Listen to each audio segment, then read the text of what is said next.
All right, welcome back. Today we're going to start the front end. So, what does HTML stand for? Hypertext markup language. Hypertext markup language. What is HTML? A markup language. It's the bones. It's the bones. I like that. So, what are the three languages we're using on the front end mostly? HTML, CSS, Yes. JavaScript. HTML, CSS, and JavaScript. So how I like to think about HTML, CSS, and JavaScript is HTML, someone said that it's like the bones, and that's right. If you have a figure, the bones, the position of the bones tells you where it's at, what the content. The CSS is kind of like the flesh. It's the muscles and the skin. It's how it looks, kind of how it behaves as well. And JavaScript would be like the brain. There's some logic behind it. When these three languages come together, we can be web developers. So what is the IDE of a web developer? VSE. We have VS Code. There's three parts for a web developer. Dreamweaver? Have your browser, which we haven't been using until now. We have our browser, we have our command line, and we have our text editor.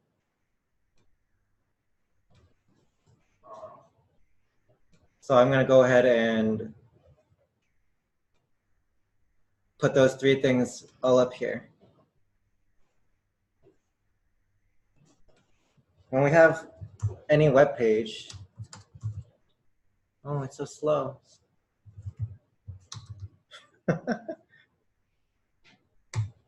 Pardon my computer. Oh my goodness. It's a 2014. Okay. If I'm gonna actually make this big for now. There's something called developer tools in Chrome.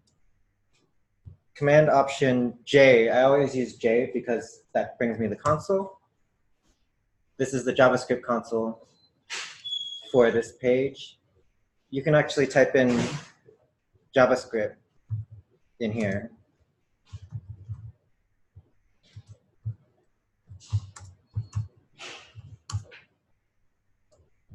You also have your elements. If you press Command Option J, or Command Option I, I'm sorry. Command Option I will bring you your elements.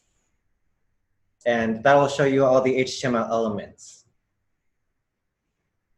You can actually go in here and click this little icon here and highlight the particular element, and you'll see which this is an H1 element.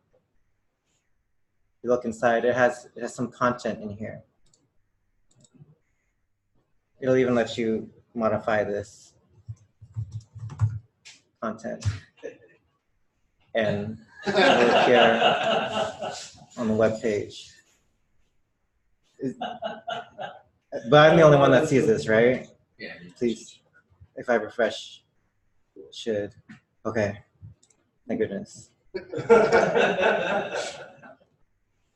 So what happens when I refresh? It goes away. It goes away. Why? Because you're reloading. Is this on the server? Okay. Reloading. When I reloaded it, I actually made a whole new request from the server, and it gave me the web page without the modifications that I manually put in.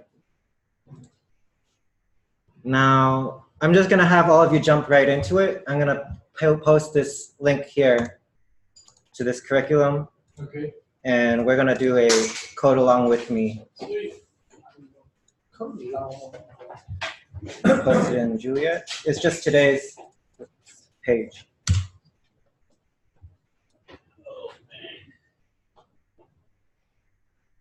I'll give you a little time to pull that up.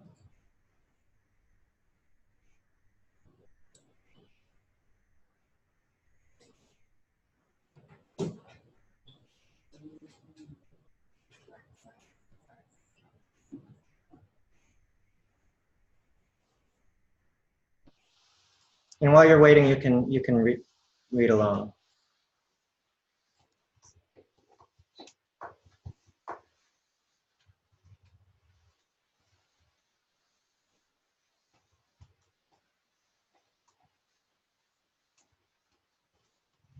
So some words of caution about HTML. HTML seems easier than a scripting language like Python or JavaScript that you've been using. But it is not actually easy because it requires quite a bit of memorization. There's many different HTML tags out there. We'll talk about what a tag is. And it's not easy because different browsers will display the same HTML in different ways. You'll have to account for that. You'll have grandma using Internet Explorer 2 to access your web page.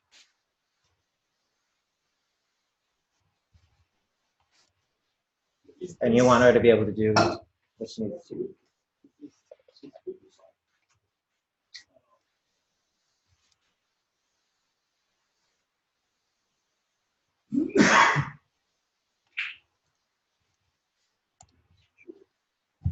All right, let's get started. I'm going to make my browser half so I can display it alongside. Please do the same with yours.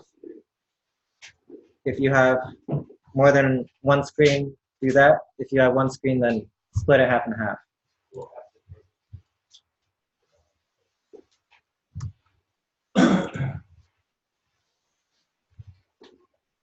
Oh my goodness, my computer is so slow right now. Oh, not good.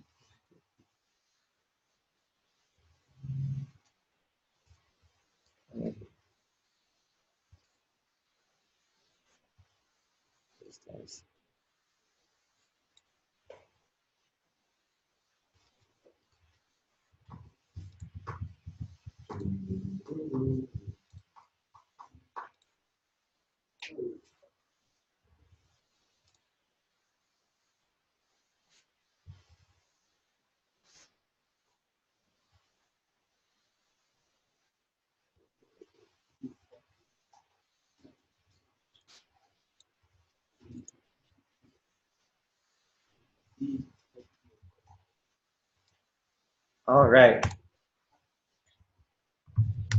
A little faster now. A little. We'll touch a new HTML file in whatever directory we're in, and it'll be called index.html. Touch index.html. We're going to open it in our text editor.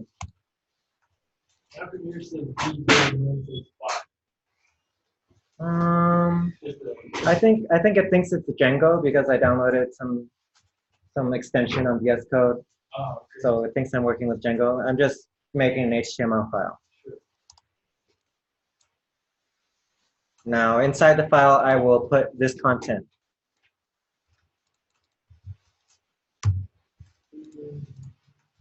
Got autosave on. On my command line, tell me if it's different on yours, but I can open index.html and it should open this HTML file with my default browser.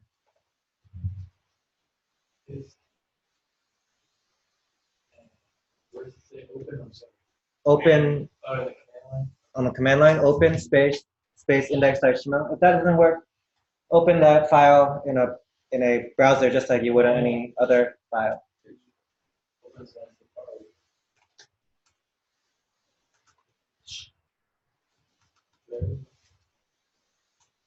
And wait for everybody to have Hello World open.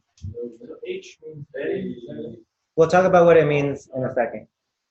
How do you run open things in the file?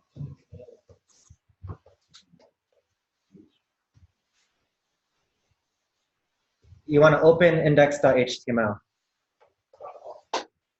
You can do it in your GUI, you can do it on the command line. You just double click on the file and do it, or just what's happening. In the URL of your browser, you should have the path of your file. Yep. Instead of actually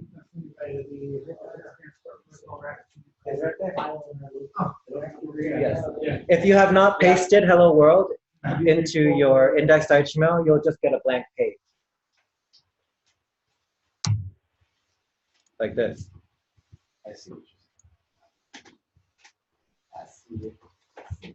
So everyone copy hello world h1 tag. Yes. Okay, is everybody there? Yes? I'm gonna need to refresh my page now to see what is in my code. So it'll access what's in the file. HTML tags come with an open caret and a closed caret. Right here.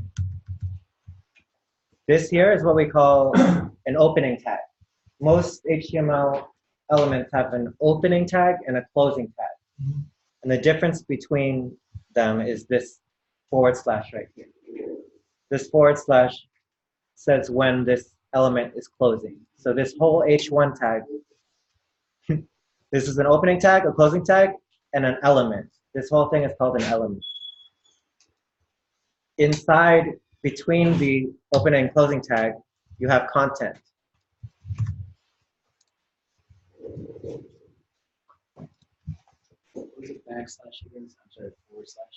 The / tells you that it's closing. This is the end of the tag.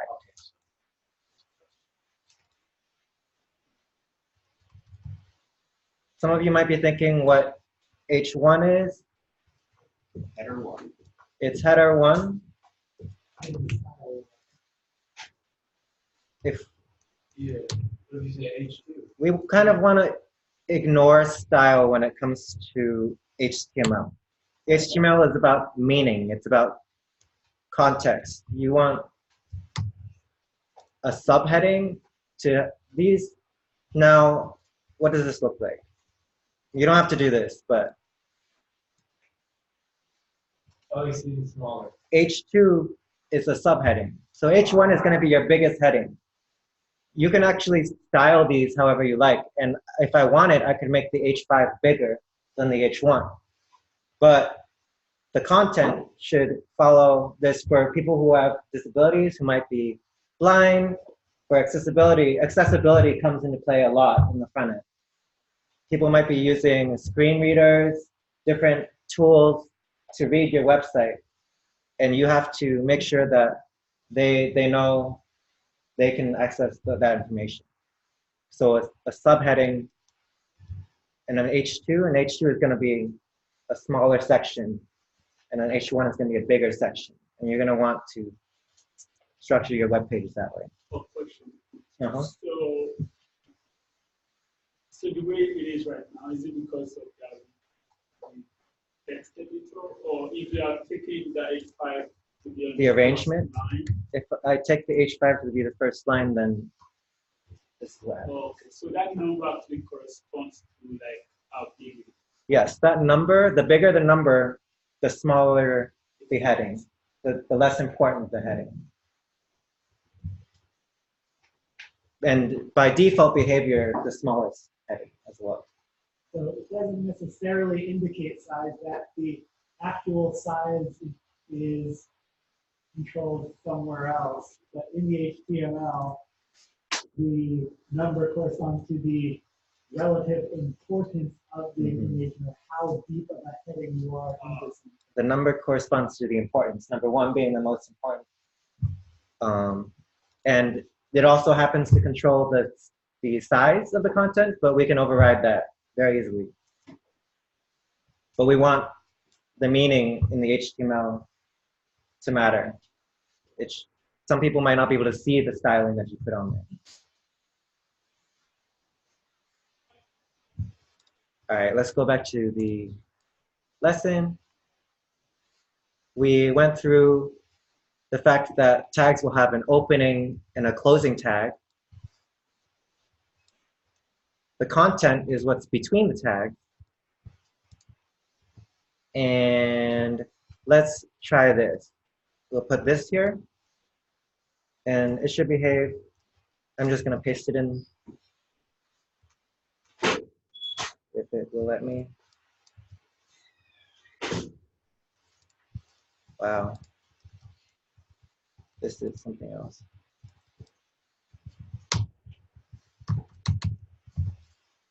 Wow, okay.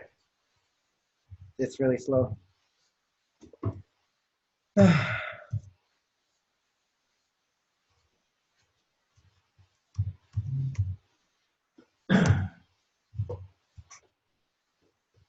Move the other. The opening. Yes, Yeah. I typed in what I needed to, but it's not catching up. Please, no. Okay, goodness gracious. This has gotta change.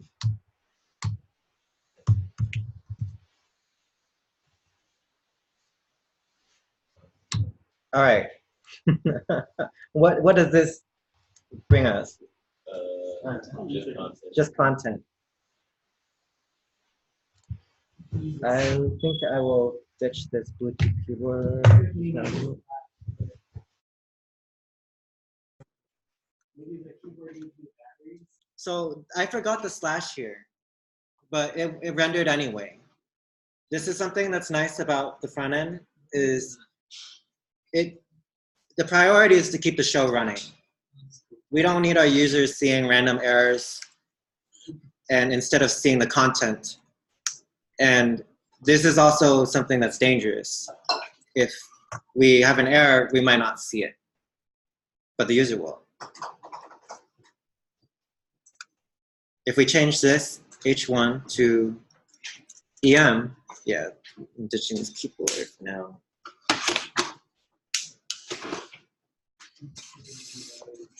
Maybe it's light powered. Then we see that our content, while our content actually remain the same, the presentation is very different. It's a different HTML tag. Next up,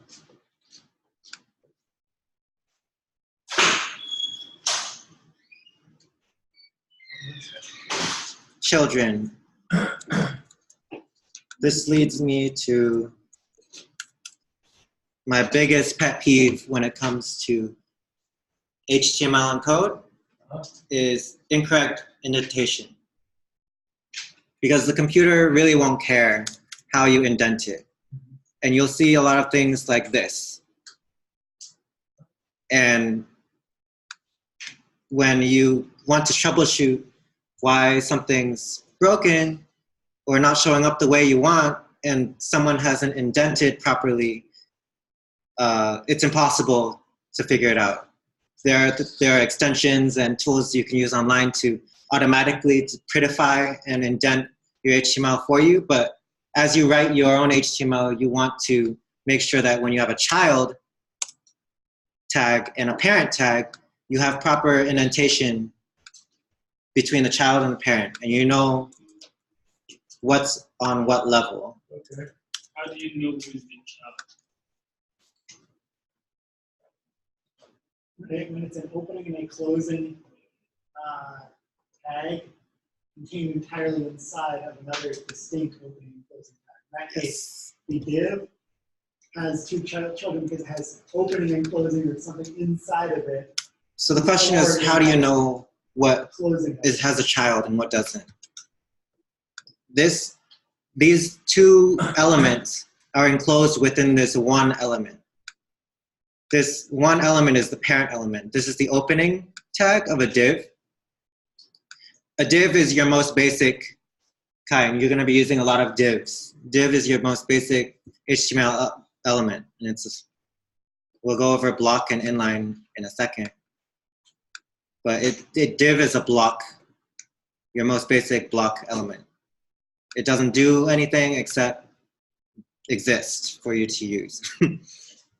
And here we have a parent div with child headings.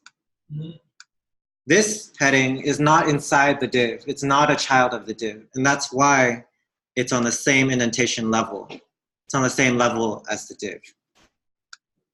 if I were to have a grandparent div, I would want it indented accordingly.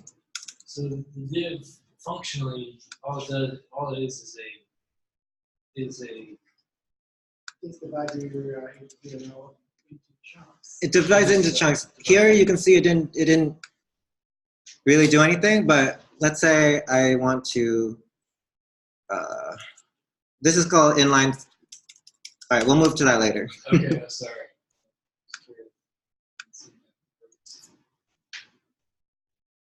So it's crucial. It's crucial to know how an element is displayed. And there's two types. There's a block and inline. Mm-hmm. A block element such as H1 will take up the entire width of the browser window. Inline content like A, like an A tag, A,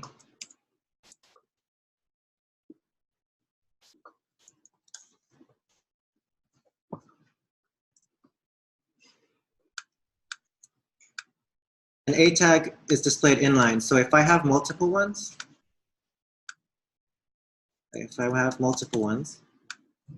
what do you think will happen? They're going to just be tacked right onto each other. Oh. No, heading. Headings are block. Right. I'm just going to get rid of this distraction.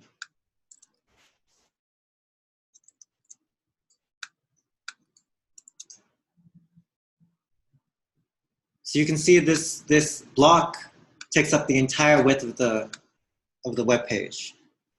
You can't really see it because we didn't give it maybe a background color. If we gave it a background color, you'd see that it goes all the way across. It's this rectangle that goes all the way across. The inline content, it just is as wide as the content itself. And then whatever comes after it or before it, it doesn't create a new block. It doesn't create a new line. It's just inline.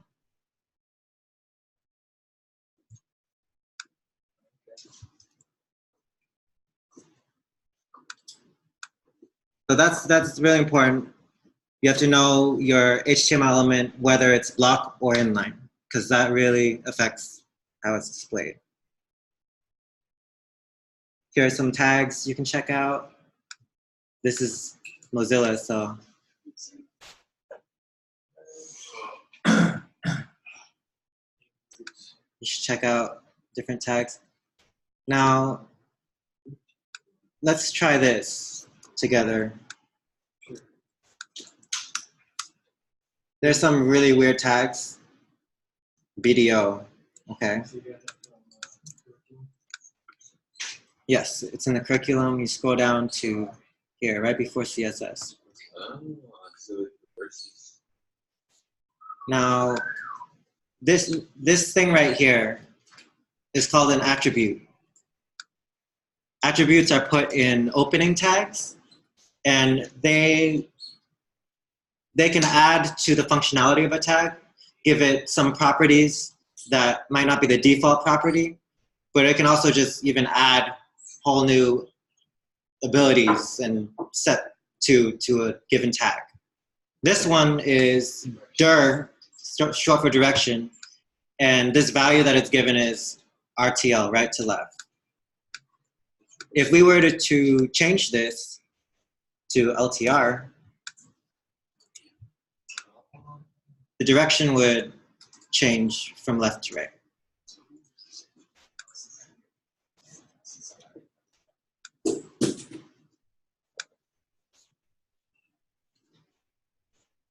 Okay, on to CSS. What is CSS? Cascading style sheets. Okay, cascading style sheets, but what does it do? So we talked about Pretty how stuff. HTML Pretty is stuff. deals with Yes. our content but doesn't deal with the styling. I think this is where HTML deals we're with adding- content, but not styling. So this doesn't deal with content, but deals with explicitly with styling. Yes. So CSS will decide how your content looks. HTML is the meaning, and CSS is the fluff on top. It decides what color things are, how big things are. It'll even decide what's next to what and how things are organized on the page. So it'll even decide where things are. Sometimes people think of HTML as where things are. CSS is where things are. HTML is how things are organized.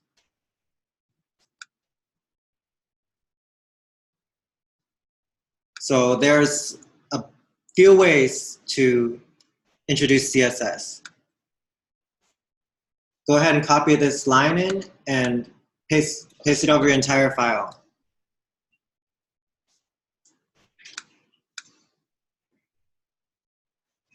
Now we have a p tag, and a normal p tag without styling will look like this.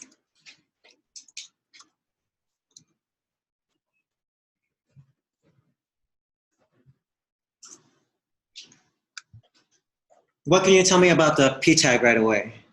Is it, John, is a p tag inline or block?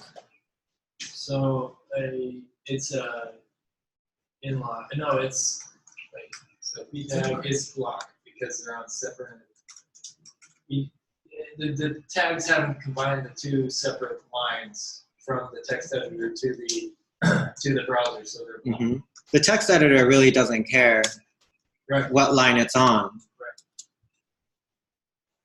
This is exactly the same. It's the same. So that means But you do want to be careful. This is acceptable to me, to have things that are on the same level to be next to each other.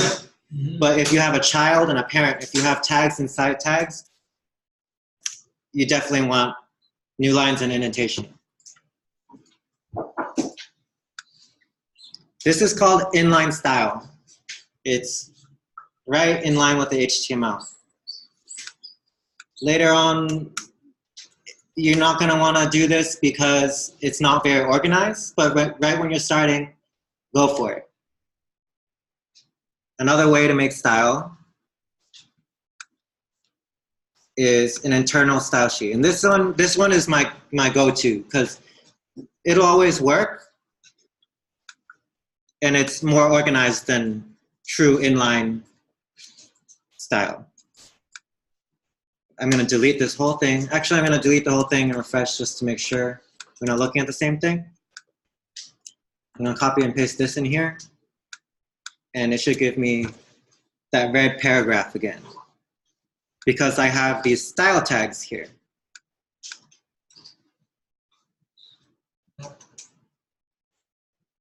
These style tags can actually go anywhere, and they'll work.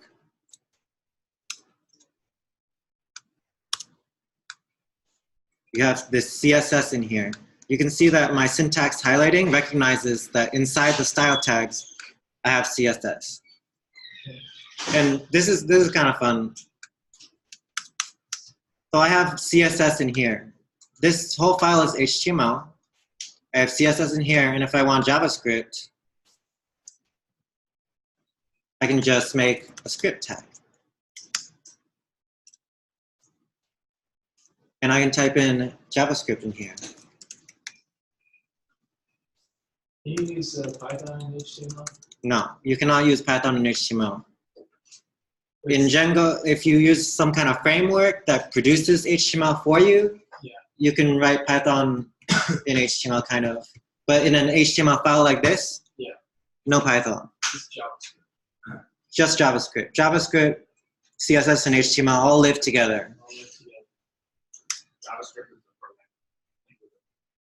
JavaScript is the programming language of the web. It works on every browser. Okay. If I open my console with Command-Option-J and I refresh the page, what's inside the script tag runs. And I still have my CSS making this red. If I change this to green, it will be green. And this is how I want you to start out. I want you to start out writing things in the style tags. So you have your own little style sheet inside your HTML file. She won't be doing that for long, but for now, do this so that it works. and you have your JavaScript as well inside your HTML file. This is still inside your HTML file, but you can access these two languages within HTML. So you want us just to do what you did, basically? Is that... I'm just talking about in general as you start. I see. I'm gonna move on to teach you guys the proper way, which you should take note of, but keep in mind that it will introduce complexity and it might not work for you. Sure. Let's try the proper way. Okay.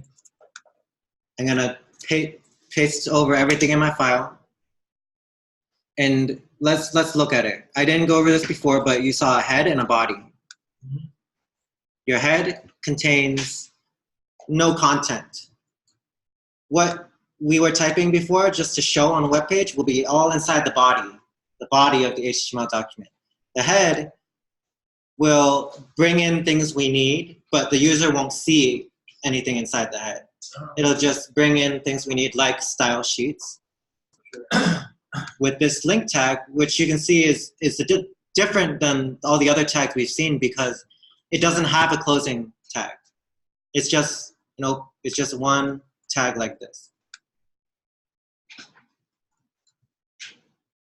This will be importing our style. So we won't have style inside our HTML file.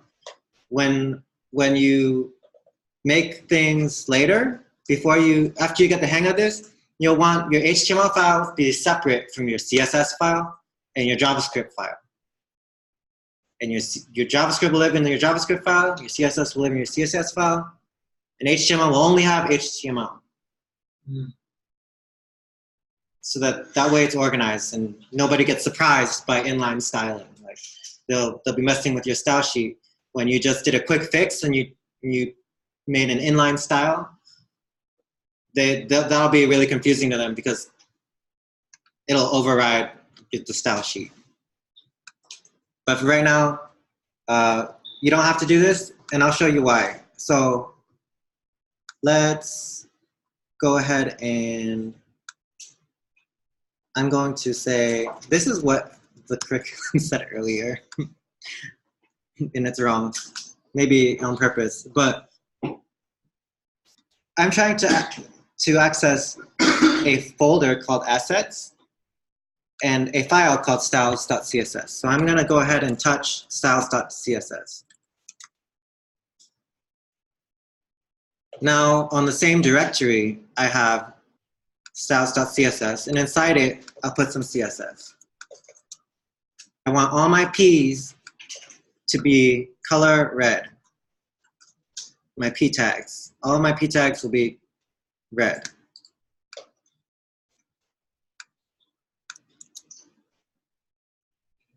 Oh, look. Lucky I had my console open because it told me that I didn't have that file. You can see that it's not red. My CSS isn't working. That's because this link is broken. If I wanted the correct path, which is styles.css now, then it should work. Now my CSS is imported. So if you're trying to write CSS and it's not working and you're using a link to import your CSS, you might not be importing your CSS correctly. So that's why I say when you first start, go ahead and just write the style tag and write your CSS in here. Oh, when you're just starting. When you're just starting. That way, and if you're not, if it's not working, go ahead and put some style right in the file and see if it works there. It should work there. It will work there. All right, so that link tag. The link tag is totally self-contained. There's no beginning or end to it. It has no. It has a beginning. It has no closing tag. It has no closing. That's usually because it doesn't have any content. You don't. really put anything inside a link tag. That's why it doesn't have a closing tag. I got you. And So those are referred to specifically element. The tag is like the whole thing. This is the element. that's the, This is one element. okay. This is one element. That's one element. Even This though- is one tag. I got you. Everything within the tag is an element. Everything within two tags is an Yeah, element. within two tags, if it has an opening and closing. And if it doesn't, then it's still an element. This is still an element. Just different elements have different attributes. Sure. And that styles.css, it can be located because it's in the same directory Mhm. as the HTML file. It can be located because it's in the same directory. If it was in a different one, it would be a little more complicated. So that's what I said before. And I'm gonna make dir assets. And I'm gonna move styles into assets.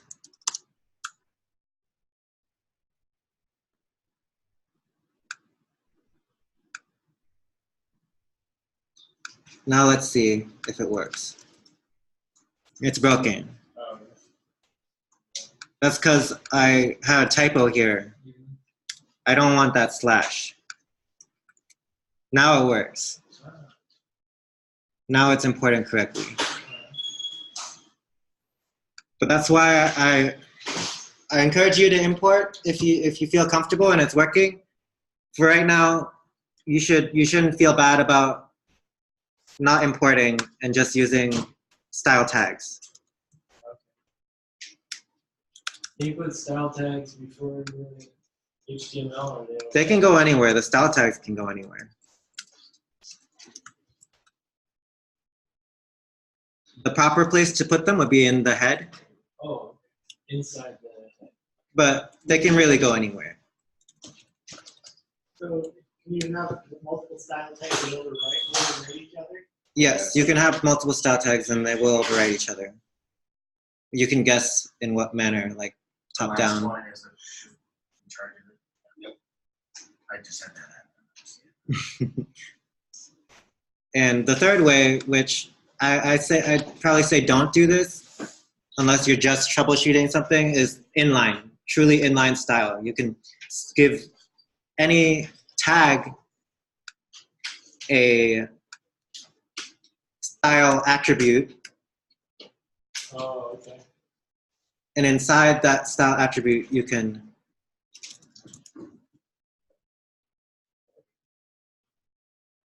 give it some Ooh, CSS. that's fancy. But inline style is very, very messy because imagine you have a lot of tags and it's a whole page and each one has a different style tag inside it.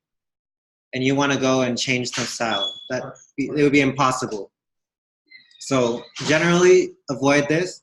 This here will group all your styling together, which is what we want. Okay. So instead of that, I'll just say body, background, color green, and oh, that one, the inline overrides everything. So it's good for troubleshooting, but bad to leave in there. This is how I want you writing your CSS at first, unless you want to import the file.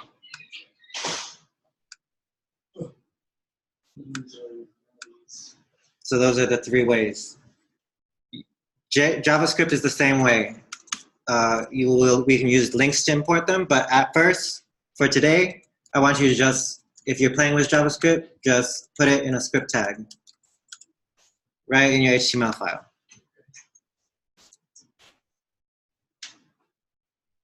Let's talk about the structure and syntax of CSS. This is called a selector. The selector will tell CSS which elements you're talking about. If you just type, yes? Sorry, can you name elements like body? Can you give them Can you give them names? Yes. Yeah, okay, cool. We'll do that in a second. If you just type it like this, it'll be all the HTML elements that are of this type. Let's say you shouldn't have more than one body, but let's say I wanted to use a name instead. The most common way is to give it a class.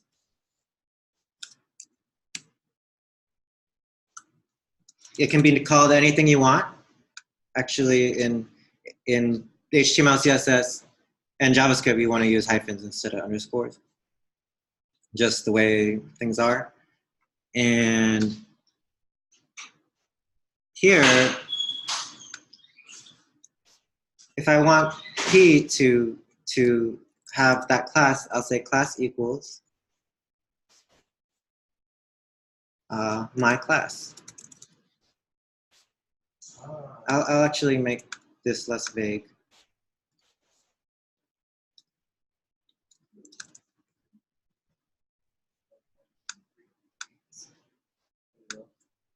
Oh, and let me change this. I like green too much.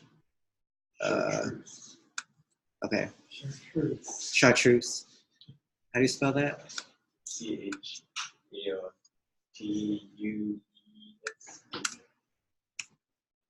This web page is gonna be so pretty.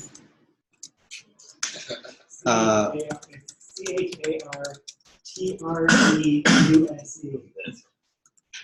Yeah. That color. Oh no, it didn't work. It's a body. Oh, Class. I made the body a class. So here you get to where CSS syntax can be a little tricky. I said a class of body instead of the entire element. So how would I fix this, Margos? No idea? Delete period. Yes, delete the period. And now I have, chartreuse as the body.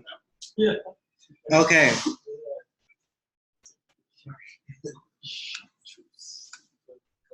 Let's just not look at that. And so we have a selector, and we just went over how classes are different. You use a period for a class. The three main ones you want to know are this, just the tag, with a period, which is the class, and finally, the ID.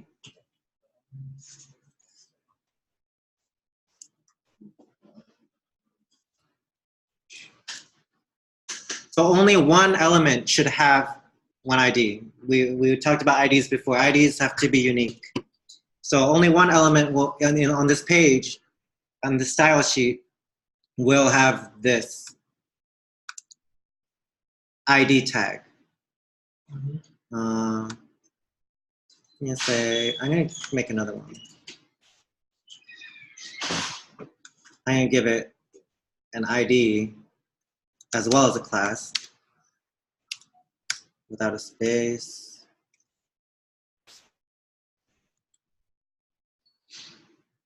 Only one of each.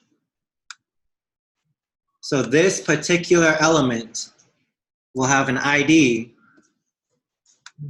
because I gave it an ID attribute with a value. Now when I want to access it in my CSS, I use this hashtag instead of the period to access that ID.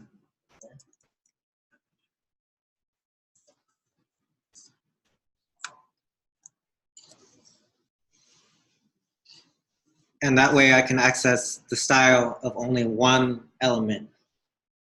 The class is useful because I can make multiple elements. I can change them at the same time because they should all look somewhat the same in a certain way.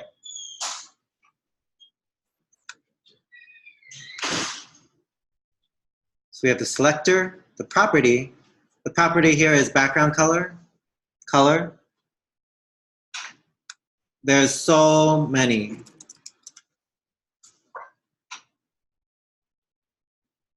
Quackit? I haven't tried Quackit before. Look at how many CSS properties there are. There's a lot, but it's good. Options. Lots of options.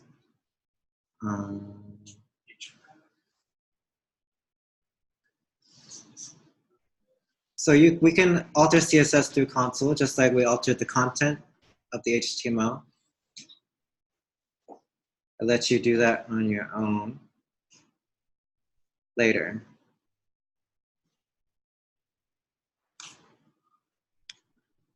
So let's talk about boxes. Everything on the internet is a box. When you look at a web page, it's organized in boxes. This is one long box here, the teal. Each one of these is its own little box inside. This is one box here. This is another box here. And they're both inside this big box here. That's how you're going to define your website. Are there layers also? Layers, yes. Layers of boxes? Yes. All right, together, let's make this box. Clear out everything in your index.html and replace it.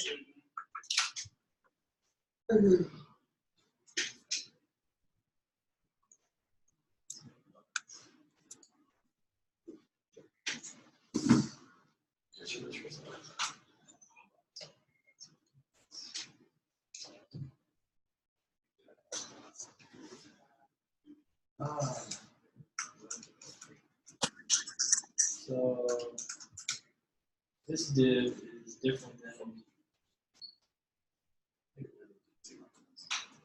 All right. David, can you explain to me? Can you explain to me what's inside the style tags here? Hey. Why does this div get this style?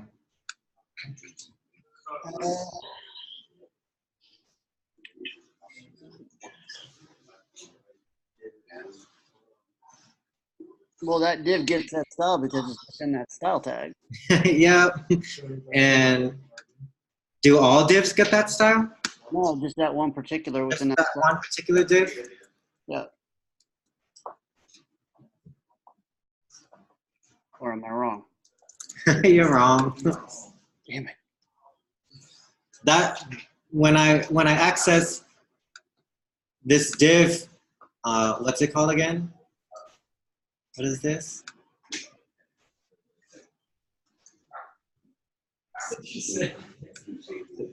Selector. When I don't have a period or a hashtag, I'm selecting all divs. Oh, okay. I selected all divs. I see. Declaring all divs this way. If I were to declare this a class called Boxy, Then it wouldn't be. all of a sudden I lost all my boxes. If I wanted only hello and goodbye, or let's do goodbye and hello again.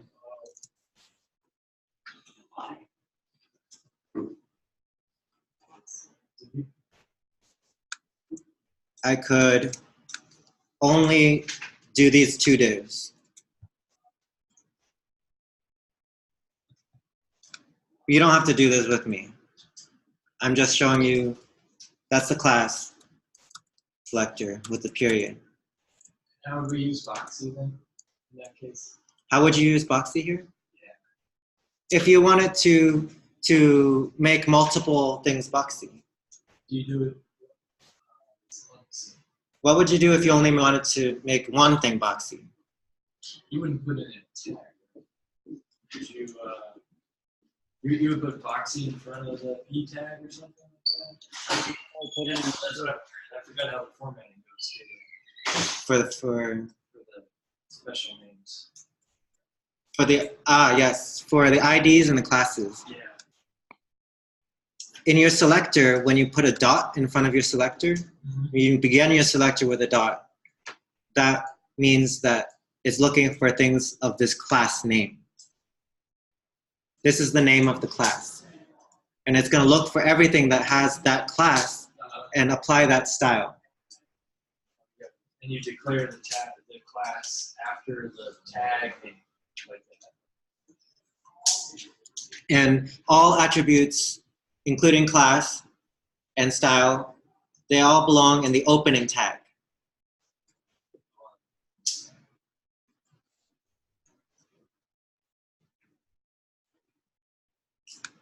And we talked about ID earlier. That's to change just one thing.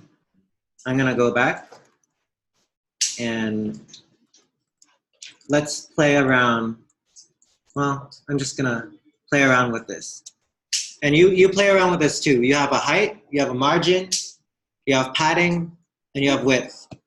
I'm going to give you 5 minutes to play around with changing the values inside here and see what happens. And then after 5 minutes, I'll come and ask you what each thing does.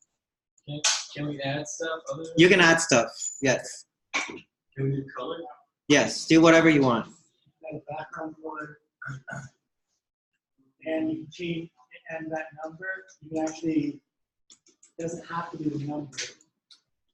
So change the values inside here. Be careful, you need these semicolons. You need these semicolons or else it'll stop working. Where? Here. Yeah.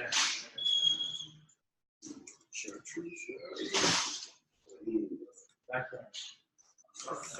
We just need Uncle Joe White.